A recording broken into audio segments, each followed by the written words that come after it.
Okay guys, so we're going to go over bleeding and wound care. So what I thought we would do is go through the PowerPoints first and talk about it, and then practice after. It just seems too disjointed doing it, stopping and going forward. Excuse me.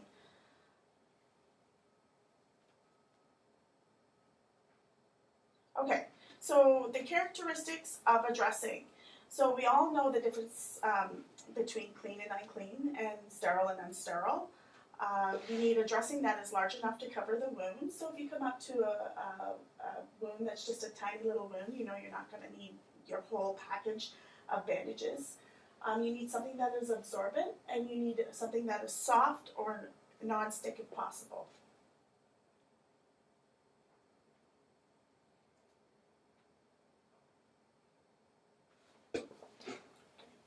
So types of dressings are gauze dressings, adhesive dressings, pressure dressings, improvised dressings, so that's when you just use whatever you can find, somebody's t-shirt, a jacket, anything that you can find on the scene, and an occlusive dressing.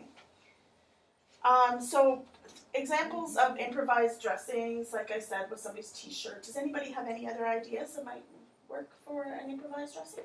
Towel, tea towel, blanket. Right. Good things to use, believe it or not, are diapers or sanitary pads. We've all carried them in our purse. Just slap it on and it works. So there's also occlusive dressing. So what would you think of as occlusive dressing? Things that you might have around your house that might just keep it Saran wrap. Saran wrap, perfect. Aluminum foil, or we can even use gloves, the gloves that we have, because they can kind of we can tape them on.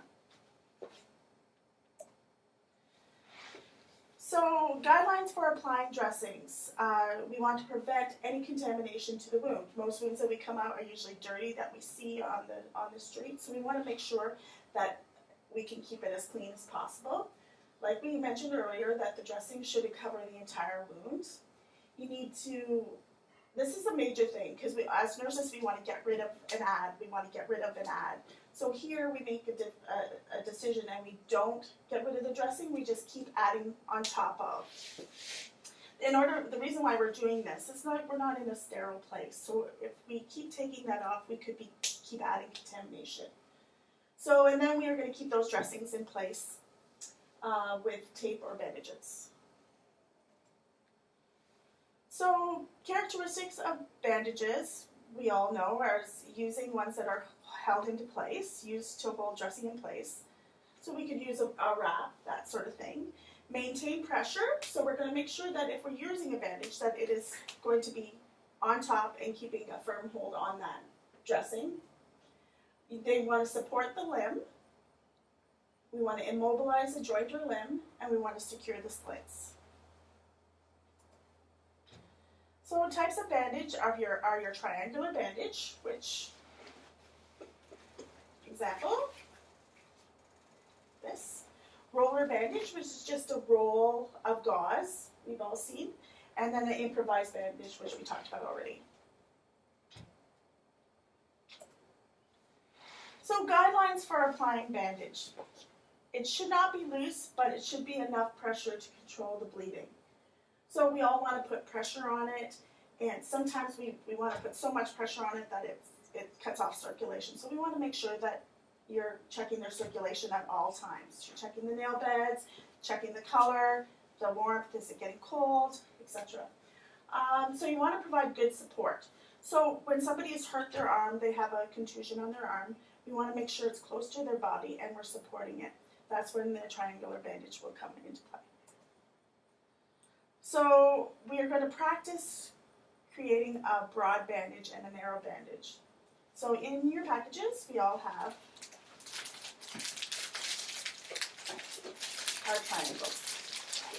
So we're not always as fancy in our first aid kits. I'm sure you guys have all seen that gauzy stuff that really doesn't do much. We're pretty lucky to have these, so, which is really good because it makes it a little bit easier for us to practice with these. So if we get some practice on these, the other ones won't look as daunting. Okay, so you're going to use the triangle bandage as a sling. Okay, has everybody put on a sling before? Too much? Okay. I see that, it's been a while. Yeah. Good. And then you're going to use smaller dressings. We're going to fold down 3 times. 3, and it just makes it like this.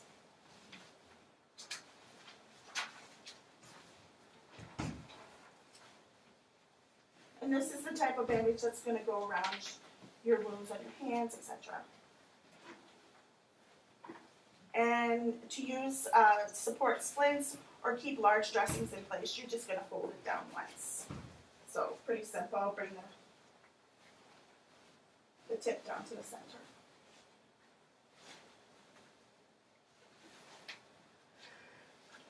Perfect. Anybody have any questions? Oh, pretty straightforward. Okay, so then we're going to fold it down one more time to keep medium dressings. It's pretty self-explanatory, guys.